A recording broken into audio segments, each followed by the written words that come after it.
আসসালামু আলাইকুম। ভালো আছি। আলহামদুলিল্লাহ। ভাই আপনি কেমন আছেন? আলহামদুলিল্লাহ।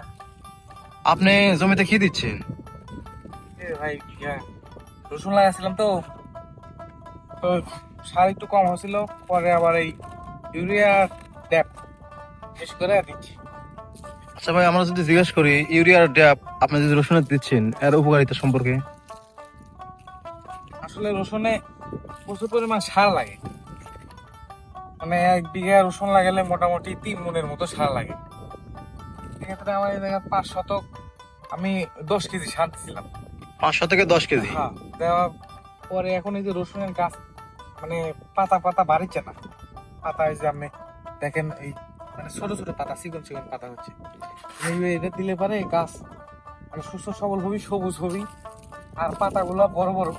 আর পাতা বড় হলেই তো বুঝেন রসুন ভালো নামবে। আচ্ছা ভাই, আমরা দেখতে পাচ্ছি যে আপনার জমিতে মানে রসুনের থেকে মানে ঘাসের সংখ্যাটা একটু বেশি। তাতে এই বিষয়ে আপনি কি পদক্ষেপ নিচ্ছেন? ঘাস আমি রসুন লাগানোর সময় ভাই ঘাস ঢিকে দিছিলাম, ওই লাড়া দিয়ে ঢিকে দিলে পারে ঘাসটা কম ওঠে।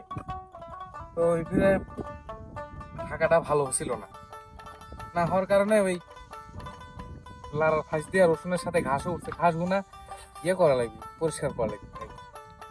আচ্ছা, ঘাস যদি পরিষ্কার করে দেন তাহলে কি আপনি এই জমিতে যথাযথভাবে রসুন পাবেন? হ্যাঁ, ইনশাল্লাহ ইনশাল্লাহ। রসুনের পাশাপাশি আমি আরেকটা চাষ করবো এখানেই, ওই কিছু ঢেঁড়স লাগাবো। ঢেঁড়স বলতে আপনার ওই যে যেটাকে ভেন্ডি বলা হয়? হ্যাঁ, ভেন্ডি ভেন্ডি। এক হাতে 3টে করে গাছ লাগাবো, আর এইদিকে মনে করেন যে 2 হাত করে ফাঁকা ছুলে পারে। রসুনে তো সূর্যের আলো লাগিচ্ছে, আবার ঢেঁড়স গুলাও আমার পাশাপাশি হয়ে যাবে। আর আগাম ঢেঁড়স উঠলে তো জানেন দাম বেশি থাকে, হ্যাঁ হ্যাঁ হ্যাঁ।